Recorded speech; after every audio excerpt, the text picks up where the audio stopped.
साथियों नमस्कार। आप सभी का स्वागत है इस YouTube चैनल पर। मैं अशोक यादव। आज की क्लास मध्यकालीन भारत के अंतर्गत दिल्ली सल्तनत में जो उसका प्रशासनिक क्षेत्र है, आज उसकी चर्चा करेंगे इस क्लास में। तो पिछली क्लास में हम लोगों ने जो दिल्ली सल्तनत के अंतर्गत प्रशासनिक व्यवस्था है, उसमें जो केंद्रीय प्रशासन था और जो प्रांतीय प्रशासन था, जिसके माध्यम से दिल्ली की सत्ता वहाँ के शासकों ने चलाने का प्रयास किया, चलाया भी। तो केंद्रीय प्रशासन में हमने संक्षिप्त रूप से आपको बताया था कि जो पद था उसमें, प्रशासनिक पद, उसमें सबसे ऊपर सुल्तान रहा करता था। उसके निचले क्रम में दीवानी विजारत का पद था। उसके नीचे दीवानी अर्ज का पद था। उसके नीचे दीवानी इंसाफ का पद था और फिर दीवानी रिसालत का पद था। और जब हमने प्रांतीय प्रशासन की चर्चा की, उसमें प्रांतों की चर्चा की, उसके प्रमुखों की चर्चा की। उसके बाद जो जिला है जिसे सिख कहा गया, उसके जो प्रमुख थे सिकदार, उसको हमने चर्चा की। उसके बाद सिख को परगना में बांटा गया, फिर परगना को ग्राम में बांटा गया। तो इस तरीके से संक्षिप्त चर्चा हमने पिछली क्लास में की थी। अब वही जो केंद्रीय प्रशासन है, उसकी चर्चा हम बहुत विस्तृत तरीके से करेंगे। तो यहाँ पे देखिए, जो सुल्तान है, सुल्तान, अब ये सुल्तान होता था, यह केंद्रीय शासन का प्रधान हुआ करता था। ठीक है, जो केंद्रीय शासन था उसका सर्वे सर्वा सुल्तान हुआ करता था। जो राजा था, जो शासक था, वही सब कुछ था, जो कि सभी शक्तियों का केंद्र था। ध्यान दीजिएगा, जितना भी प्रशासनिक व्यवस्था है, सब की शक्तियों का केंद्र यही सुल्तान या शासक हुआ करता था। अब देखिए आगे, शासन व्यवस्था, शांति की स्थापना और बाह्य आक्रमणों से सुरक्षा के अतिरिक्त सुल्तान का महत्वपूर्ण कार्य इस्लाम धर्म की सुरक्षा और उसका विस्तार करना था। दिल्ली सल्तनत के अंतर्गत अगर राजा के शक्तियों की बात करें, कार्य शक्तियों की बात करें, तो उसमें उसका काम तो शासन व्यवस्था को व्यवस्थित करना भी था। साथ साथ पूरे साम्राज्य में शांति व्यवस्था कैसे स्थापित हो, लोग कैसे आपस में प्रेम से रहें, भाईचारा कैसे बढ़े, इस तरीके की तमाम व्यवस्थाओं को संभालने का काम राजा का ही होता था। उसके बाद साम्राज्य पर कोई बाह्य आक्रमण ना हो। अगर बाह्य आक्रमण हो गया है, उससे पूरे साम्राज्य की रक्षा कैसे करनी है, यह कार्य भी सुल्तान देखा करता था। ये सब कामों के अतिरिक्त सुल्तान का एक महत्वपूर्ण काम यह भी था कि वह इस्लाम धर्म की सुरक्षा कैसे करे, कोई उसके धर्म में हस्तक्षेप ना करे। साथ ही साथ इस्लाम धर्म का विस्तार कैसे किया जाए, यह कार्य भी सुल्तान किया करता था। अब आगे देखिए, लिखा है कि सुल्तान अपने अधिनियम, ठीक, सुल्तान अपने अधिनियम, उसलूब, अब ध्यान देना है आपको, जो सुल्तान के अपने अधिनियम होते थे उसे कहा जाता था उसलूब। ध्यान दीजिएगा, जो सुल्तान होता था, जो उसके उसके खुद के नियम कानून थे, उसे उसलूब कहा जाता था। और अपने नियम कानून, ठीक, जो उसके नियम कानून थे उसे जवाबित कहा जाता था। ठीक है, अर्थात जो अधिनियम होता था उसे उसलूब कहा गया, जो नियम कानून बनता था उसे जवाबित कहा जाता था। इसे पारित करने वाला यही सुल्तान होता था। अब आगे देखिए, सुल्तानों के शासन का मुख्यालय दार उल खिलाफा अर्थात खलीफा का घर कहलाता था। अब आपको समझना है कि जो सुल्तानों के शासन का मुख्यालय होता था, जहां से पूरी केंद्रीय व्यवस्था संचालित की जाती थी, उसे कहा जाता था दार उल खिलाफा।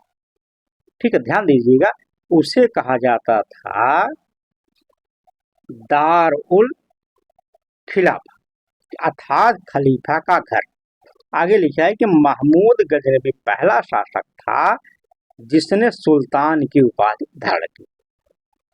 अगर आपको यहाँ पे समझना है कि सबसे पहले सुल्तान की पदवी धारण करने वाला शासक कौन था, तो वह था मोहम्मद गजनवी।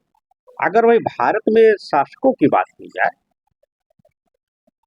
भारत में या दिल्ली सल्तनत में सुल्तान की पदवी धारण करने वाला पहला शासक कौन था, तो वह था इल्तुतमिश। इस हाँ आगे इसकी चर्चा की गई है कि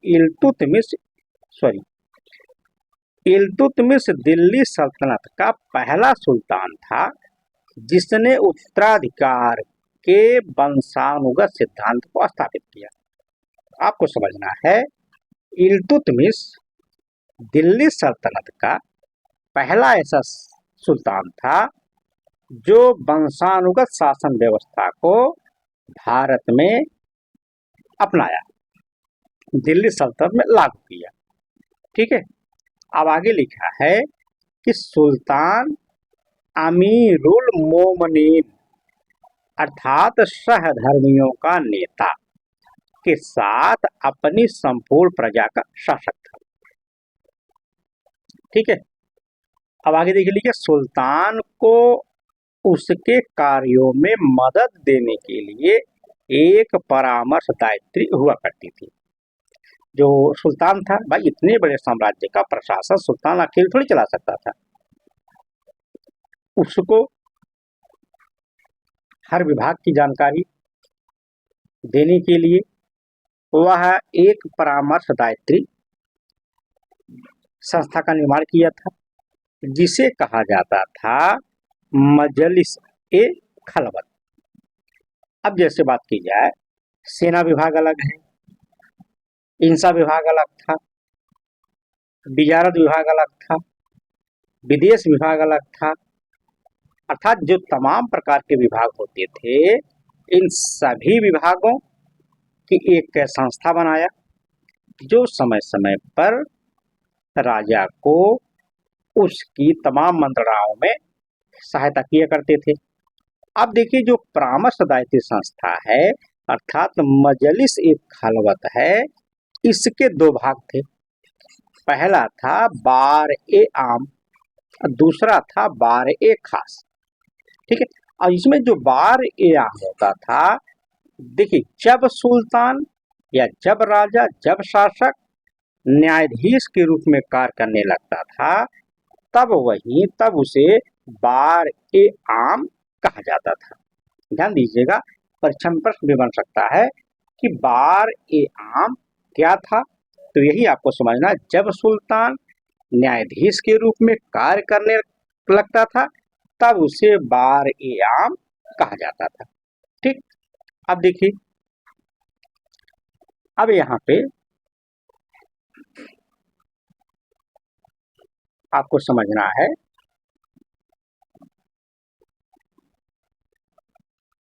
एक मिनट, हाँ, अब देखिए यहाँ पे दिया है कि मंत्रि परिषद के 4 महत्वपूर्ण मंत्रियों की मदद से सुल्तान प्रशासनिक कार्यों का संचालन किया करता था।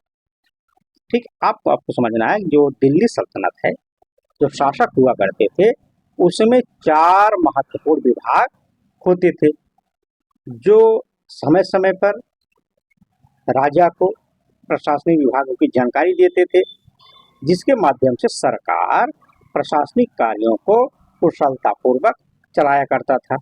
और जो विभाग हैं, उन विभागों की चर्चा नीचे की गई। ये विभाग निम्नवत थे।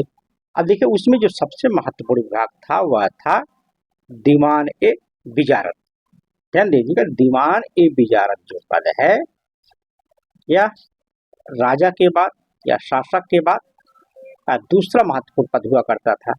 ये जो दीवान ए विजारत पद है, इसका जो प्रमुख होता था वह वजीर होता था। ठीक है, जो दीवाने बिजारत पद है इसका जो प्रमुख होता था या वजीर होता था। बहुत बार प्रश्न बना है, आपको ध्यान देना है। जो वजीर होता था इसका जो मुख्य कार्य है वह था राजस्व और अर्थव्यवस्था की देखभाल करना। ठीक, अर्थात जो गृह मंत्रालय होता था इसका, अगर एक हिसाब से देखें, जो विजारत पद है, जो वजीर का पद है, उसका जो मुख्य काम है वह राजस्व की देखभाल करना और पूरी अर्थव्यवस्था को संचालित करने का कार्य यही वजीर किया करता था। अब आगे देखिए, विजारत संस्था को इस्लामी संविधान में मान्यता दी गई थी। यह जो पद था, विजारत का जो पद था, इसे इस्लाम का जो संविधान था, जो नियम कानून था, इस पद को वहां पे मान्यता दी गई थी। आगे तो इसे लेकर के बर्नी कहता है, जो इतिहासकार है समकालीन, कहता है कि एक बुद्धिमान वजीर के बिना राजत्व व्यर्थ है। अब आपको समझना है, ये बहुत बार जो कथन बर्नी ने कहा है, पूछा गया है कि एक बुद्धिमान वजीर के बिना राजत्व व्यर्थ है, यह कथन किस इतिहासकार का है? तो यह है बर्नी का।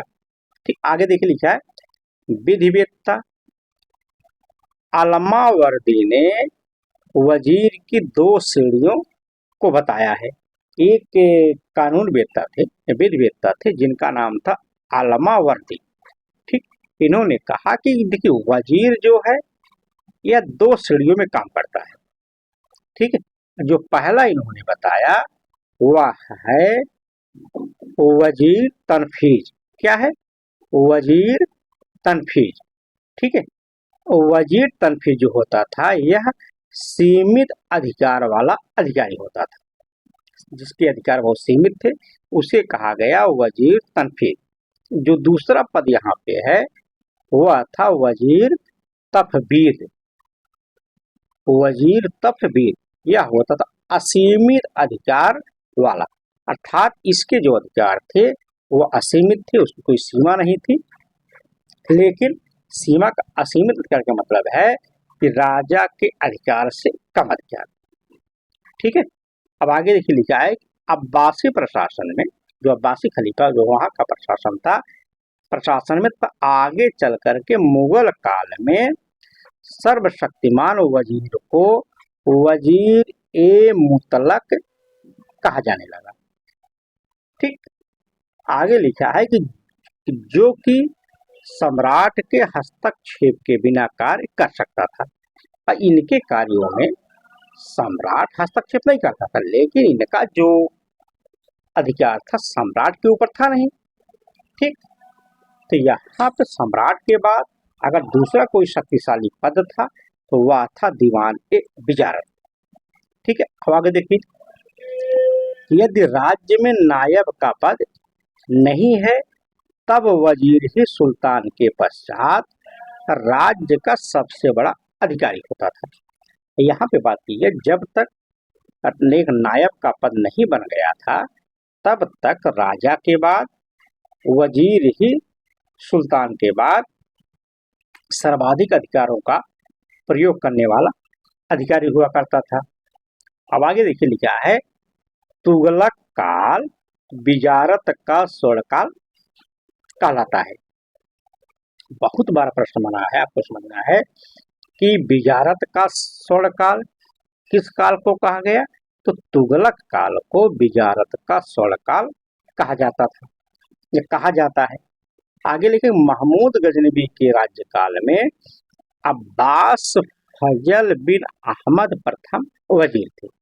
हाँ, ये भी प्रश्न बहुत महत्वपूर्ण है परीक्षा के दृष्टि से कि महमूद गजनबी के राज्यकाल के समय उसका प्रथम वजीर कौन था? तो उसका नाम था अब्बास फजल बिन अहमद। ठीक है, ये तो रहा महमूद गजनबी के शासनकाल की बात। अब बात करते हैं कि ऐबक, देखिए यहाँ पे पहला बिंदु है यहाँ पे ऐबक का पहला वजीर फक्र मुदब्बिर, ये भी बहुत महत्वपूर्ण है। बहुत बार प्रश्न बना है कि ऐबक का पहला वजीर कौन था, तो उसका नाम था फक्र मुदब्बिर। दूसरा प्रश्न थोड़ा घुमा के बगैर पूछे, फक्र मुदब्बिर किसका वजीर हुआ करता था, तो वह था ऐबक का वजीर। ठीक, अब देखिए जो दूसरा बिंदु यहाँ पे है, दूसरा बिंदु है कि इल्तुतमिश का वजीर फखरुद्दीन ईसा में हुआ करते थे। फखरुद्दीन ईसा में इल्तुतमिश के वजीर हुआ करते थे, जिसने लगभग 30 वर्षों तक बगदाद में काम किया था। जो फखरुद्दीन ईसामी है, ये लगभग 30 वर्षों तक बगदाद में काम किए थे। तब जाकर के इनको इल्तुतमिश भारत बुलाया और अपना वजीर नियुक्त कर दिया। अब देखिए, अगर फखरुद्दीन ईसामी के बाद जुनैदी वजीर बनता है, जिसे इल्तुतमिश ने निजामुल मुल्क की उपाधि प्रदान की। ठीक है, इसी जुनैदी को जो फखरुद्दीन ईसामी के बाद इल्तुतमिश का वजीर बना, जब यह जुनैदी वजीर बनता है, इल्तुतमिश से एक उपाधि प्रदान करता है, वह उपाधि थी निजामुल मुल्क।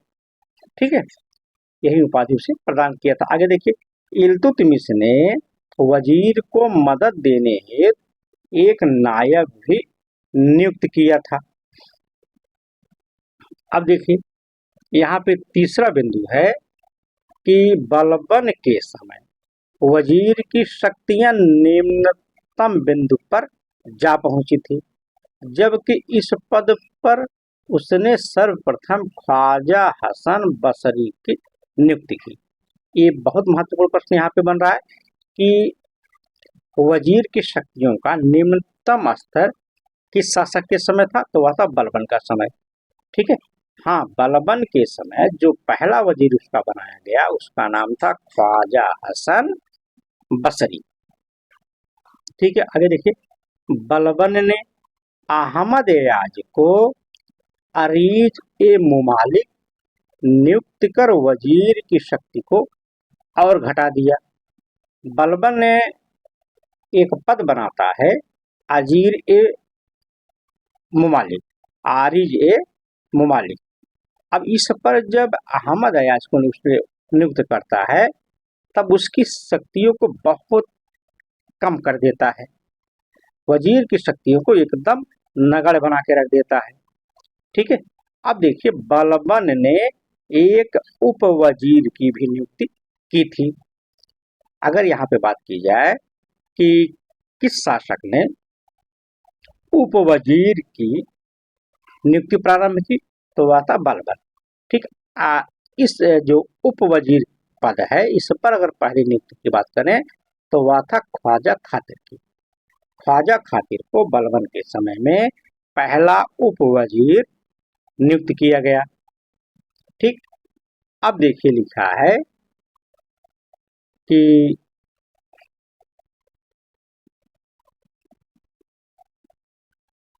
यहाँ पे चौथा बिंदु है कि ख्वाजा खातिर जलालुद्दीन खिलजी के संपूर्ण शासनकाल में तथा अलाउद्दीन खिलजी के प्रारंभिक काल में वजीर रहा। ये जो ख्वाजा खातिर है, जो उप दीवान है, उप वजीर नियुक्त किया गया था, यही आगे चल करके अलाउद्दीन खिलजी और जलालुद्दीन खिलजी के समय में वजीर के पद पर नियुक्त किया गया था। अलाउद्दीन ने वजीर का पद सैनिक नेताओं को सौंप दिया। आगे देखिए, 1297 ईस्वी में नुसरत खां को उसके बाद मलिक ताजुल मुल्क काफूर को इस पद पर नियुक्त किया गया।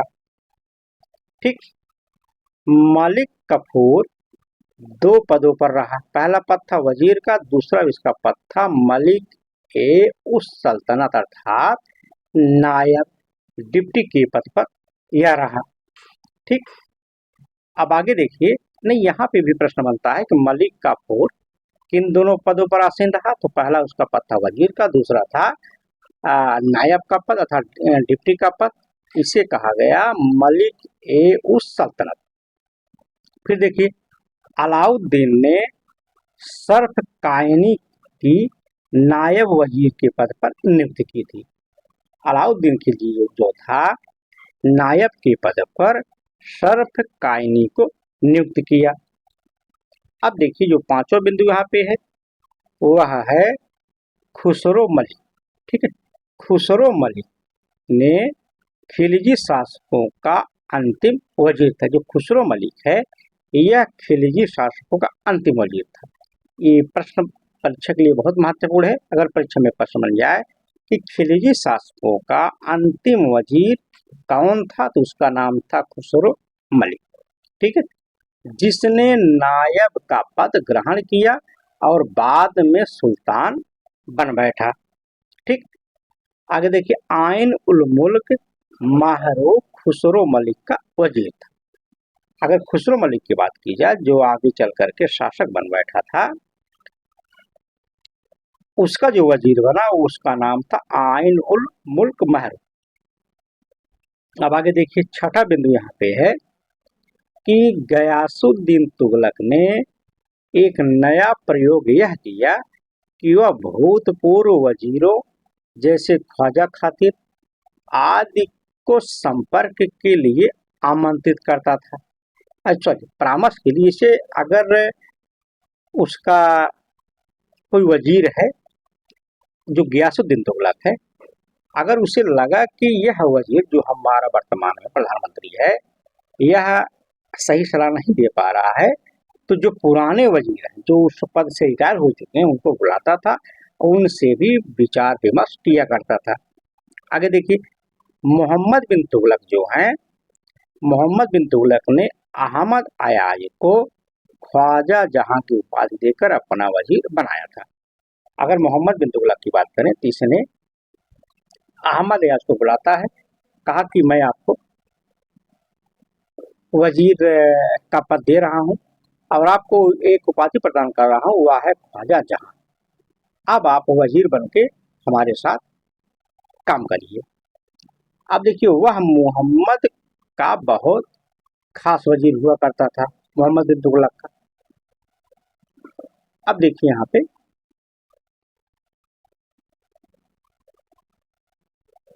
अब यहाँ पे जो सातवां बिंदु है इसे ध्यान देना है कि इतिहास का जो अफीफ है, इन्होंने कहा कि फिरोज तुगलक का काल बिजारत का स्वर्ण काल था।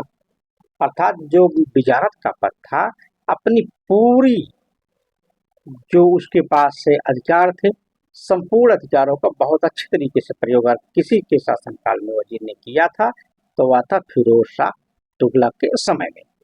आगे देखिए, फिरोज ने तैलंग ब्राह्मण खाने जहां मकबूल प्रथम को अपना वजीर बनाया था। एक तेलंगाना के ब्राह्मण थे जिनका नाम बदल करके जब उन्हें इस्लाम धर्म ग्रहण कर लिया तो उनका नाम रखा गया खान ए जहां मकबूल प्रथम। इनको अपना उसने वजीर बनाया था। उसे फिरोज अपना भाई भी कहा करता था। आगे लिखे, एक बार तो फिरोज ने यह भी कह दिया कि खाने जहां ही वास्तविक सुल्तान है। ठीक, आगे लिखा है, बताया जाता है कि फिरोज की सफलताओं का मुख्य श्रेय उसके इसी वजीर को दिया जाता। अगर फिरोज शाह तुगलक जो तमाम प्रकार के कार्यों को किया, कल्याणकारी कार्य किया था, उसका जो प्रशासनिक व्यवस्था है उसमें सबसे महत्वपूर्ण भूमिका अगर कोई निभाया तो वह निभाया था खाने जहां मकबूल प्रथम ने। ठीक, आगे लिखा, फिरोज जब भी दिल्ली से दूर जाता था तो राजधानी उसी के सुपुर्द कर दिया करता था। 1369 ईस्वी में खाने जहां मकबूल प्रथम की मृत्यु हो जाती है। उसके बाद उसी का पुत्र था जौना खां। जौना खां खाने जहां मकबूल द्वितीय के नाम से वजीर बनाया जाता है। ठीक है, आगे लिखा है कि जौना खान ने फिरोज शाह तुगलक से हस्ताक्षर करा लिया था कि बिजारत उसी के कुल के पास रहेगी। ठीक, अब देखिए यहाँ पे जो 8वां बिंदु है, इसमें बात करें तो सैयद शासक मुबारक शाह, एक सैयद शासक था मुबारक शाह, उसका जो वजीर था सरवर उल मुल्क था।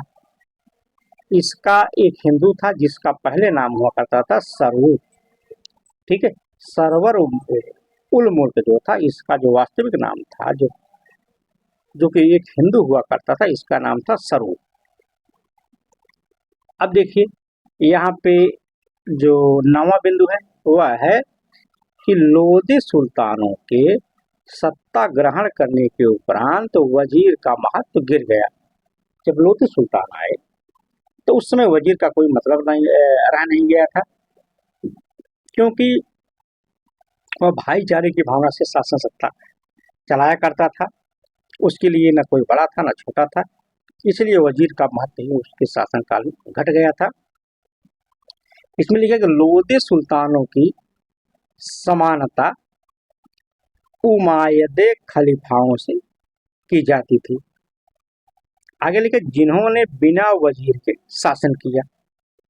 बहलोल लोदी के समय यह पद रिक्त ही रहा। सिकंदर लोदी ने इस पद पर सर्वप्रथम मियां भुआ की नियुक्ति की।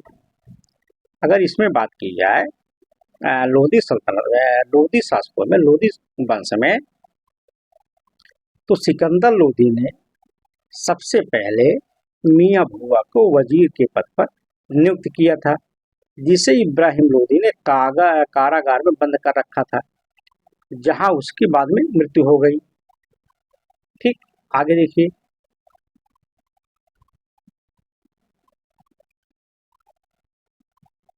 अब यहाँ पे देखिए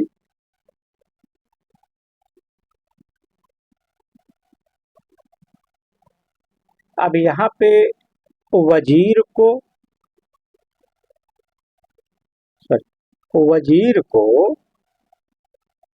उसके कार्यों में मदद देने के लिए कुछ अधिकारी भी नियुक्त होते थे। जो अधिकारी थे उनके नाम में अभी एक एक करके बताएंगे। देखिए उसमें जो नाम है, ठीक, देखिए उसमें जो पहला नाम है वह है मुशर्रफ ए मुमालिक।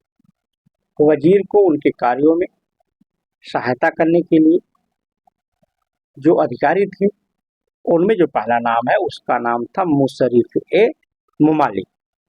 मुशर्रिफ ए जो मुमालिक था यह महालेखाकार का पद था, अर्थात जो लिखा पढ़ी का काम था उसका जो सर्वे सर्वा था वह मुशर्रिफ ए मुमालिक कहा जाता था।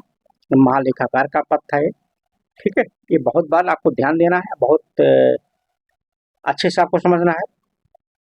जो दूसरा पद है वह है मुस्तौफी मुमालिक। जो मुस्तौफी मुमालिक पद है यह महालेखा परीक्षक का पद हुआ करता था, जिसे फिरोज शाह तुगलक ने इस पद पर जिया उल मुल्क अबू रजा को नियुक्त किया था, इस पर, जिसे फिरोज ने यातना दिया था। ठीक, आगे देखिए फिरोज तुगलक के काल में इसके कार्यों में काफी परिवर्तन हुआ। जो मुस्तौफी मुमालिक का पद है इसके कार्यों में बहुत कुछ परिवर्तन आ गया। महालेखाकार आय का, महालेखा परीक्षक को व्यय का हिसाब किताब रखने का दायित्व हुआ करता था। अब आपको समझना का है ये जो महालेखाकार पद है यह पद और जो महालेखा परीक्षक है, अगर इनके कार्यों की बात की जाए तो जो महालेखाकार है इसका जो कार्य था कि जो आय है पूरे साम्राज्य की इसका हिसाब रखना, और जो महालेखा परीक्षक है इसका काम था जो व्यय होता था, किस विभाग में कितना पैसा खर्च हो रहा है, इसका हिसाब किताब रखने का काम था। आगे लिखा है कि फिरोज तुगलक के ही काल में राजस्व विभाग की संरचना पूर्ण रूप से विकसित हुई। ठीक, लिखा है कि मुशर्रिफ एवं मुस्तौफी की नियुक्ति सुल्तान करता था। अगर बात की जाए इसकी नियुक्ति की, ये जो दोनों महत्वपूर्ण पद हैं, महालेखाकार और महालेखा परीक्षक, अर्थात मुशर्रिफ ए मुमालिक और मुस्तौफी ए मुमालिक, इन दोनों पदों पर अगर नियुक्ति की बात की जाए, इन दोनों पदों पर नियुक्ति सुल्तान किया करता था, लेकिन वह कार्य वजीर के तहत ही करते थे। ये दोनों जो थे, ये जो वजीर था उसी के दिशा निर्देशन में ये कार्य किया करते थे। फिरोज ने एक बार मध्यस्थता कर वजीर एवं महा अंकेक्षक अर्थात एन ए मेहरू के बीच विवाद को शांत कराया था। एक बार वजीर और जो महालेखाकार, इन दोनों के बीच विवाद हो गया था, तो फिरोज शाह तुगलक ने मध्यस्थता की और दोनों के बीच विवाद को शांत करवाया था। अब देखिए, वजीर की सहायता करने के लिए जो तीसरा महत्वपूर्ण विभाग था वह था दीवान ए इशरफ। जो दीवान ए इशरफ पद है इसे कहा गया लेखा परीक्षा विभाग। लेखा परीक्षा विभाग यह था दीवान ए इशरफ। ठीक, उसके बाद जो चौथा विभाग है वह था दीवान ए वकूफ। जो दीवान ए वकूफ पद है, जो वजीर की सहायता किया करता था तमाम कार्यों में, उसकी जो सृजन ये पद है, ये सबसे पहले जलालुद्दीन खिलजी ने इस पद को सृजित किया था। और दीवान ए वकूफ जो है, इसका जो काम था, जो व्यय के कागजात है उसकी देखभाल किया करता था। भाई, जो खर्चा पूरे साम्राज्य में होता था, सेना पे कितना खर्च हुआ, किसानों की सहायता पे कितना खर्च हुआ, गरीबों की सहायता के लिए कितना खर्च हुआ, इन तमाम प्रकार के जो खर्चे थे, इसका जो व्यय का जो कागज होता था, इसकी रेख देख करने वाला यही विभाग हुआ करता था। अब देखिए, एक महत्वपूर्ण विभाग ये आ गया, ये बहुत बार प्रश्न बना है कि दीवान ए इस्तिहाक।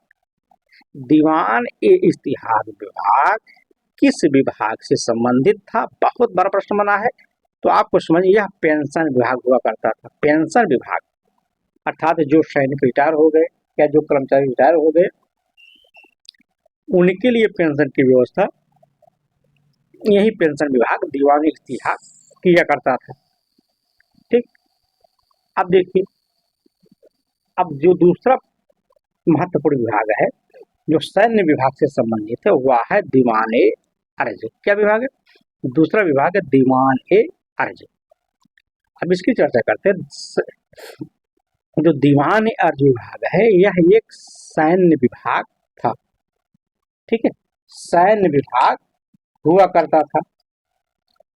अब यहाँ पे देखिए, इस सैन्य विभाग को रावत ए अर्ज भी कहा गया, अर्थात जो दीवान ए अर्ज है, जो सेना का विभाग हुआ करता था, उसे रावत ए अर्ज भी कहा जाता था। इसका जो प्रमुख था वह था आरिज ए मुमालिक।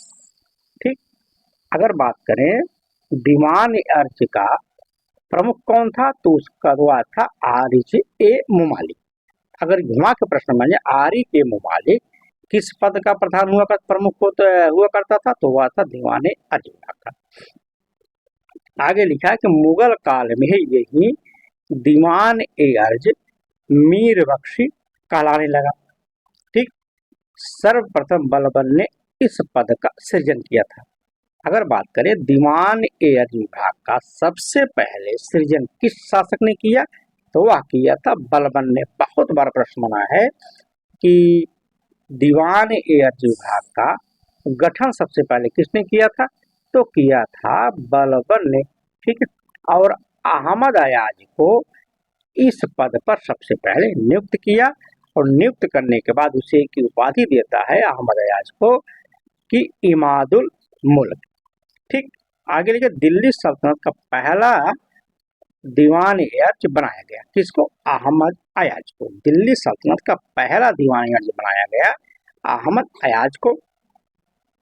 लिखा कि महत्वपूर्ण है कि आरिज ए मुमालिक राज्य का सेनापति नहीं होता। सबसे महत्वपूर्ण बात है कि जो आरिज ए मुमालिक है यह संपूर्ण सेना का सेनापति जो संपूर्ण सेना का राज्य है उसका सेनापति नहीं हुआ करता था। आगे लेके बर्नी कहता इतिहासकार है कि अलाउद्दीन खिलजी के शासनकाल में दीवाने अर्ज का महत्व अन्य दीवानों की तुलना में बढ़ गया था। आगे लिखे लिखा है मलिक नासरुद्दीन मुल्क सिराजुद्दीन। मलिक नासरुद्दीन मुल्क सिराजुद्दीन अलाउद्दीन खिलजी का आर्य मुमालिक बना। अर्थात बात करें अलाउद्दीन खिलजी ने दीवाने अर्ज विभाग का प्रमुख जो है, जो आर्य मुमालिक है, उस पद पर नियुक्ति करता है मलिक नासरुद्दीन मुल्क सिराजुद्दीन को। ठीक है, जबकि ख्वाजा हाजी को उसका नायब आर्ज बनाता है। आगे लिखा बुगरा खां ने कैकूबाद से इस विभाग के प्रमुख को तीसरा स्तंभ बताया। जो बुगरा खां है एक कैकूबाद से कहा था यह विभाग जो है यह प्रशासन का तीसरा स्तंभ है। आगे लिखे सुल्तान बनने के पूर्व जलालुद्दीन खिलजी ने इस पद पर कार्य किया था। सुल्तान बन जाने के बाद यह पद उसने युगरुस खान को प्रदान कर दिया। आगे लिखा फिरोज तुगलक ने इस पद पर अपने गुलाम वसीद इमादुल मुल्क की नियुक्ति की थी। ठीक है, अब देखिए एक तीसरा विभाग है जो दिल्ली सल्तनत में महत्वपूर्ण कार्य पर था, वह विभाग है दीवान ए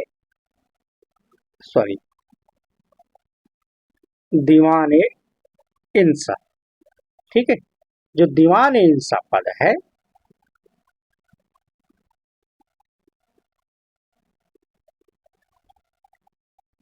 वह महत्वपूर्ण विभाग था। अब इसका जो काम है यह शाही सचिवालय हुआ करता था। जो दीवान ए इंसा विभाग है यह शाही सचिवालय, बहुत बार प्रश्न बना है कि दीवान ए इंसा विभाग संबंधित था, तो आपको समझना यह था शाही सचिवालय। और यहाँ पे देखिए लिखा इसका जो प्रधान होता तो उसे दबीर ए मुमालिक कहा जाता था, आमिर मुंशी कहलाता था। लिखा है मिनहाज इस विभाग को दीवान ए अशराफ कहा करता था। आगे लिखा है कि राज्य की, ध्यान दीजिए, राज्य की अभिलेखों पत्र व्यवहार आदि का कार्य यही संपन्न करता था। ये बहुत बड़ा प्रश्न बना है कि दीवाने इंसा का कार्य क्या था। दीवाने इंसा का जो कार्य था वह था राज्य की अभिलेखों एवं पत्र व्यवहारों का काम करना। अब आगे लिखा है कि यही सुल्तान की मुहर होती थी जो अनुदान संबंधी आदेशों पर लगाई जाती थी। दीवानी इंसा से ही सुल्तान के फरमान जारी किए जाते थे। बहुत महत्वपूर्ण विभाग था। अब आगे लिखा है दीवान ए रिसालत। इस विभाग का क्वेश्चन बहुत महत्वपूर्ण विभाग है। इसमें लिखा है इस विभाग के कार्यों की कोई निश्चित जानकारी नहीं मिलती है कि यह विभाग किस विभाग से संबंधित था, लेकिन इतिहासकार जो है अपना अनुमान लगाते हैं। जो बरनी भी इसके विषय में कोई उल्लेख करता भी नहीं है। कुछ इतिहासकारों का कहना है कि यह विभाग धार्मिक विभाग हुआ करता था।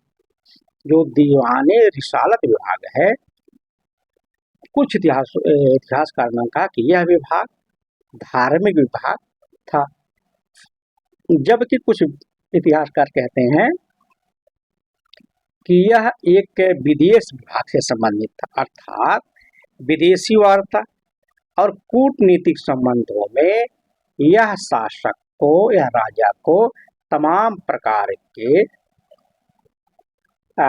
सलाह मशविरा दिया करता था।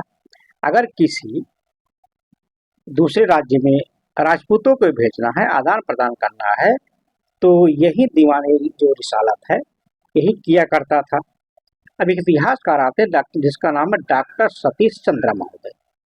डॉक्टर सतीश चंद्र महोदय कहते हैं कि फिरोज तुगलक ने लोक शिकायतों के निवारण के लिए दीवान ए रिसालत विभाग बनवाया था।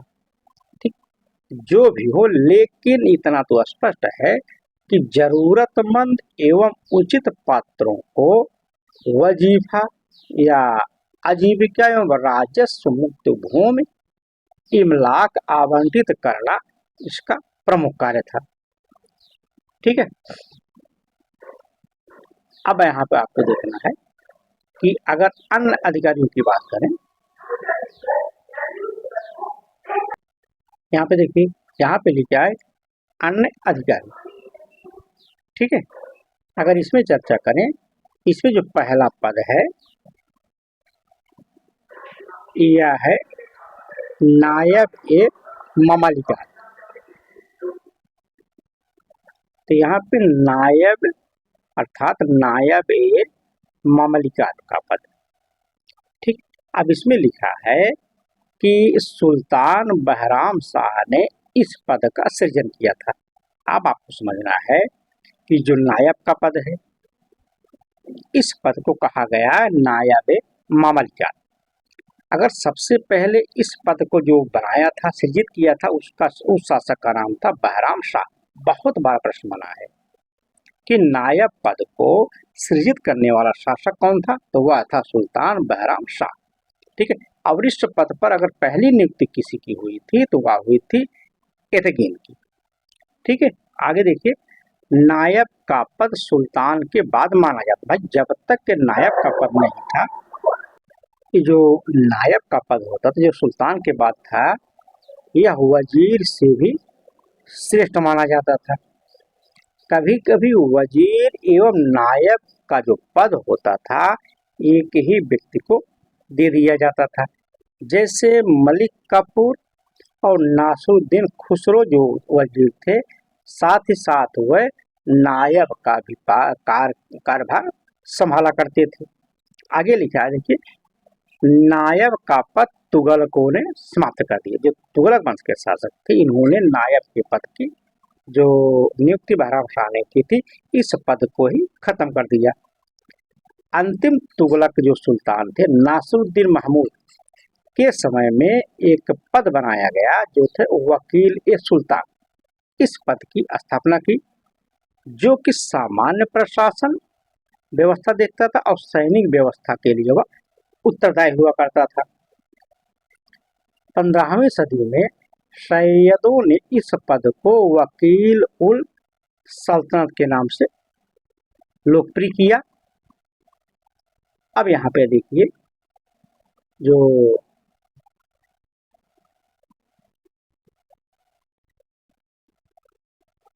आपको समझना धीरे धीरे, एक मिनट। हाँ, अब देखिए, जो दूसरा विभाग है वकील ए दर। ठीक है, वकील ए दर, इस विभाग को आपको समझना है। यहाँ पे देखिए, पहला पद नायब का था, दूसरा है वकील ए दर। यहाँ पे लिखे, यह राज परिवार विभाग से संबंधित विभाग था।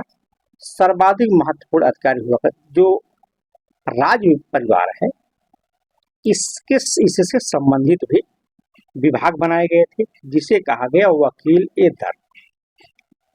इसमें बहुत महत्वपूर्ण अधिकारी हुआ करते थे। यही शहजादों की शिक्षा हेतु भी जिम्मेदारी इसकी थी कि जो शहजादे थे, शहजादियां थी, इनकी शिक्षा की व्यवस्था अगर कोई विभाग करेगा तो वह विभाग था वकील ए दर। ठीक है, अफीफ इतिहासकार कहते हैं कि फिरोज तुगलक द्वारा गठित मदिरा विभाग भी इसी के अधीन था। यह पद मुगल कालीन मीर ए सामा का पुरोगामी था। अर्थात जो पद बनाया गया मुगल काल में मीर ए सामा का, उसके पहले एक पद हुआ करता था जो राज परिवारों के जो लड़के लड़कियां थी, उनको शिक्षा प्रदान करनी, वकील ए दर विभाग उस काम को किया करता था। अब यहाँ पे देखिए, एक विभाग और है काजी उल कुजात। ये बहुत बड़ा प्रश्न बना है। काजी उल कुजात जो पद है, यह किससे संबंधित है? यह पद था न्याय विभाग से संबंधित। कि न्याय विभाग से संबंधित जो पद था वह था काजी उल कुजात। परंतु सल्तनत का अंतिम न्यायाधीश सुल्तान हुआ करता था। अब देखिए यहाँ इल्तुतमिश इब्न बतूता कहता है कि मोहम्मद बिन तुगलक सोमवार बृहस्पतिवार को न्याय प्रदान करता था। देखिए बहुत महत्वपूर्ण प्रश्न है यहाँ पे कि मोहम्मद बिन तुगलक किस दिन को न्याय व्यवस्था का काम देखता था? तो सोमवार और बृहस्पतिवार को मोहम्मद बिन तुगलक न्याय कार्य को देखा करता था। बर्नी कहता है कि मोहम्मद बिन तुगलक द्वारा निर्मित दीवान ए रियासत नामक विशेष अदालतों का उल्लेख किया है। बर्नी बताता है कि मोहम्मद बिन तुगलक ने दीवान ए रियासत नाम से एक विशेष प्रकार की अदालत बनवाया था। अब आगे इतिहासकार आते मिनहाज, इन्होंने कहा कि नासरुद्दीन महमूद ने दिल्ली का प्रमुख काजी बनाया गया। नासरुद्दीन महमूद ने दिल्ली का प्रमुख काजी बनाया था। आगे लिखिए अलाउद्दीन ने अपने गुलाम तब मुल्तान के प्रमुख व्यापारी हमीद को दिल्ली का प्रमुख काजी नियुक्त किया। काजी अर्थात जो न्याय विभाग को देखने वाला अधिकारी था उसे काजी कहा जाता था। तो अलाउद्दीन ने उसका एक गुलाम था और मुल्तान का एक ठीक ठाक व्यापारी हुआ करता था, उसका नाम था हमीद। उसको दिल्ली बुलाता है और उसे दिल्ली का काजी नियुक्त कर देता है। आगे लिखा है कि मोहम्मद तुगलक ने इस पद पर एक विदेशी इब्न बतूता की नियुक्ति की। अब आपको समझना बहुत बड़ा प्रश्न बना है कि अब इब्न बतूता को दिल्ली में काजी किसने नियुक्त किया था? तो मोहम्मद बिन तुगलक ने नियुक्त किया था। आगे लिखे सेना में कार्यरत न्यायाधीश काजी ए लश्कर कहलाते थे। सेना में कार्यरत न्यायाधीश काजी ए लश्कर कहलाते थे। आपको समझना है कि जो सामान्य रूप से काम देखते थे वो काजी कहलाते थे, लेकिन जब वही सेना से संबंधित न्याय की बात आती है तो यही न्यायाधीश काजी ए लश्कर कहलाते थे। आगे लिखे आमीर ए दाद बड़े शहरों में नियुक्त सिटी मजिस्ट्रेट के समतुल्य थे। अगर बड़े शहर जो होते थे वहां पे जो न्यायाधीश नियुक्त होते थे, जो आज के सिटी मजिस्ट्रेट के समतुल्य थे, उसे कहा जाता था अमीर ए दाद। ठीक, अब इसका कार्य अपराधियों को गिरफ्तार करना, काजी की मदद से मुकदमे का फैसला करना था। अमीर ए दाद का सहायक था नायब ए दाद बक। अमीर ए जो दाद थे, जो बड़े शहर हुआ करते थे, उसकी सहायता करने के लिए जो अधिकारी थे उसको कहा जाता था नायब ए दाद बक। आगे लिखे मुफ्ती कानून की व्याख्या करता था। जो मुफ्ती होता था वह कानून का व्याख्याकार था, जबकि काजी फैसला देता था। ध्यान दीजिएगा, जो मुफ्ती होता था वह कानून की व्याख्या करता था कि कौन सा कानून किस अपराध के लिए है, क्या उसमें सही है क्या गलत है, यह काम करता था मुफ्ती। और जो काजी होता था तमाम गवाहों और जो उनके सवाल होते थे उनको ध्यान से सुनता था, तब जाकर के वह अपना फैसला देता था। हिंदुओं के मुकदमों का निर्णय गैरत सिर्फ कानून के आधार पर होता था। आपको समझना है, दिल्ली सल्तनत के अंतर्गत जो हिंदुओं से संबंधित मामले होते थे, मुकदमे होते थे, उसका जो निर्णय होता था गैरत सिर्फ कानून के आधार पर होता था। सिराजुद्दीन अबू सफा उमर बिन इसहाक बिन अहमद असशिवली अल अवधी नामक एक प्रसिद्ध थे विधि शास्त्री मोहम्मद बिन तुगलक के दरबार में थे। ठीक है, अब आगे देखिए एक विभाग है, वह विभाग है सद्र उस सुदूर। चौथा जो यहाँ पे विभाग है वह है सद्र उस सुदूर। यह विभाग होता था धर्म से संबंधित। बहुत बार प्रश्न बना है कि धर्म विभाग से संबंधित, धर्म से संबंधित कौन विभाग था, तो वह था सद्र उस सुदूर। ठीक है, सद्र उस सुदूर विभाग था धर्म से संबंधित। यह था जकात कर से वसूल किए गए धन पर उसका अधिकार होता था। वह मस्जिद, मकतब एवं मदरसों को आर्थिक सहायता प्रदान करता था। अब आपको समझना है, जो मस्जिद होते थे, जो मकतब होते थे, जो मदरसा होता था, यहाँ पे जो बच्चे पढ़ा करते थे, या उसकी और तमाम प्रकार से जो अगर उसे पैसे की आवश्यकता हुई, उससे पैसा जो आर्थिक सहायता प्रदान करने वाला अधिकारी था, वह विभाग था, वह था सद्र सुदूर। अब देखिए, अधिकांशतया काजी उल कुजात एवं सद्र उस सुदूर के पदों पर एक ही व्यक्ति की नियुक्ति की जाती थी।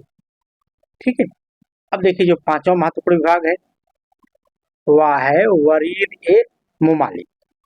बहुत महत्वपूर्ण प्रश्न है कि वरीद ए मुमालिक यह पद किससे संबंधित है, तो यह था गुप्तचर, यह था गुप्तचर विभाग। वरीद ए मुमालिक जो होता था यह था गुप्तचरों का प्रमुख, गुप्तचरों का प्रमुख था और राज्य का प्रमुख संवाददाता हुआ करता था। बहुत बड़ा प्रश्न बना है कि गुप्तचरों से संबंधित कौन सा विभाग है, तो वह था वरीद। वरीद विभाग का जो या गुप्तचर विभाग का जो प्रमुख होता था उसे कहा जाता था वरीद ए मुमालिक। वरीद ए मुमालिक जो था, इसका जो प्रमुख काम था, यह राज्य का प्रमुख संवाददाता हुआ करता था। आगे देखिए, अमीरों पर नियंत्रण रखने एवं उनके मनोबल को कम करने के लिए बलबन एवं अलाउद्दीन खिलजी ने इसी को अपना मुख्य हथियार बनाया था। बलबन ने बदायूं के वरीद का भी वध करवा दिया था। अब देखिए, जो छठा महत्वपूर्ण विभाग है वह है मुनहियान या मुनही। ये जो मुनहियान पद है यह भी गुप्तचर विभाग हुआ करता था। ध्यान दीजिएगा, मुनहियान या मुनही जो विभाग था, पद था, यह भी गुप्तचर विभाग से संबंधित था। ठीक, अब देखिए जो सातवां विभाग यहाँ पे है वह है सर ए जानदार। जो सर ए जानदार पद है विभाग, यह सुल्तान के जो अंगरक्षक होते थे उसका प्रधान होता था। अर्थात जो सुल्तान के राजा के अंगरक्षक होते थे उनका जो सर्वे था उसे कहा जाता था सर ए जानदार। ठीक, अब देखिए आठवां विभाग यहाँ पे है अमीर ए हाजिब या बारबक। अमीर ए हाजिब, बहुत बड़ा प्रश्न बना है। अमीर ए हाजिब संबंधित है, तो संबंधित थे राज दरबार के साने शौकत से और समारोहों को देखने वाला अधिकारी। अर्थात जो दरबार की सारी व्यवस्था थी, जो मेंटेन था, किसको कहाँ बैठना है, किसको कब बुलाना है, उसकी जो मेंटेनेंस व्यवस्था थी उसे देखने वाला था अमीर हाजिब। अगर कोई समारोह होने को होता था साम्राज्य में, उसी व्यवस्था को देखने वाला अधिकारी था बारबक या अमीर हाजिब। आगे लिखे कि वह अमीरों को उनके पद के अनुरूप दरबार में बैठने की व्यवस्था करता था। ठीक, सभी अर्जियां उसी के माध्यम से सुल्तान तक पहुंचती थी। अगर किसी को सुल्तान तक अपनी अर्जी पहुंचानी है तो अमीर हाजिब से संपर्क किया जाता था और उसे अपनी अर्जी दे दी जाती थी, तब जाके वह अमीर हाजिब सुल्तान तक उसकी बात पहुंचाता था। उसके अधीन अधिकारियों को हाजिब कहा जाता था, जिससे अमीर तुजुक इसका प्रमुख होता था। आगे लिखे, वह सुल्तान के व्यक्तिगत सचिव के रूप में कार्य करता था। जो अमीर हाजिब थे, यह सरकार जो सुल्तान था उसका प्रमुख या व्यक्तिगत सचिव हुआ करते थे। आगे लिखे महमूद शाह ने बलबन को तथा मोहम्मद तुगलक ने फिरोज तुगलक को अमीर हाजिब का पद दिया था। अब देखिए जो नवा पद यहाँ पे है उसकी बात की गई है, नवे पद की। यह है अमीर ए आखुर।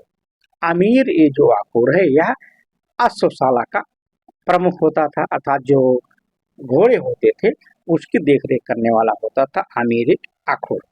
ठीक। अब देखिए मोहम्मद गोरी ने ऐबक को, रजिया ने याकूत को अमीर ए आखुर के पद पर नियुक्त किया था। आपको समझना है कि मोहम्मद बिन तुगलक ने अमीर याकूत पद पर ऐबक को नियुक्त किया और आगे चलकर रजिया ने याकूत को अमीर याकूत के पद पर नियुक्त किया था। अब देखिए जो 10वां बिंदु यहाँ पे है बहुत महत्वपूर्ण है, वह है चश्मनी गीर।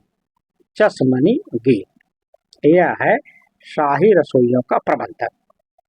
आपको यहाँ समझना है कि बहुत बार ये भी प्रश्न बना है, चश्मनी गीर पद संबंधित है, तो यह संबंधित शाही रसोइयों का प्रबंधक हुआ करता था।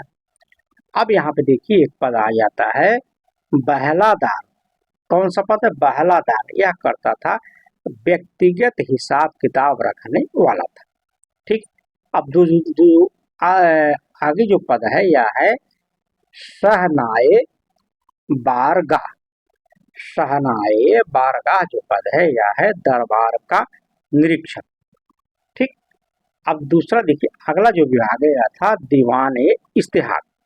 जो दीवान इस्तिहाक है यह है मुस्लिम विद्वानों एवं धर्मशास्त्रियों को वृत्ति प्रदान करना। ठीक। अब देखिए आदि अन्य अधिकारियों थे जो अधिकारियों को आदेश, नियुक्ति पत्र आदि अहकाम ए तौफीक कहलाते थे, जिसका विभाग था दीवान ए खरीदादार। खरीदादार यह विभाग हुआ करता था। तो इस तरीके से जो केंद्रीय विभाग था उसकी चर्चा हमने की।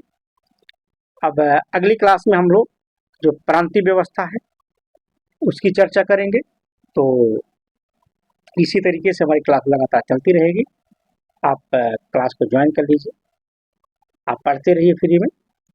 तो फिर मिलते हैं अगली क्लास में, तब तक के लिए धन्यवाद।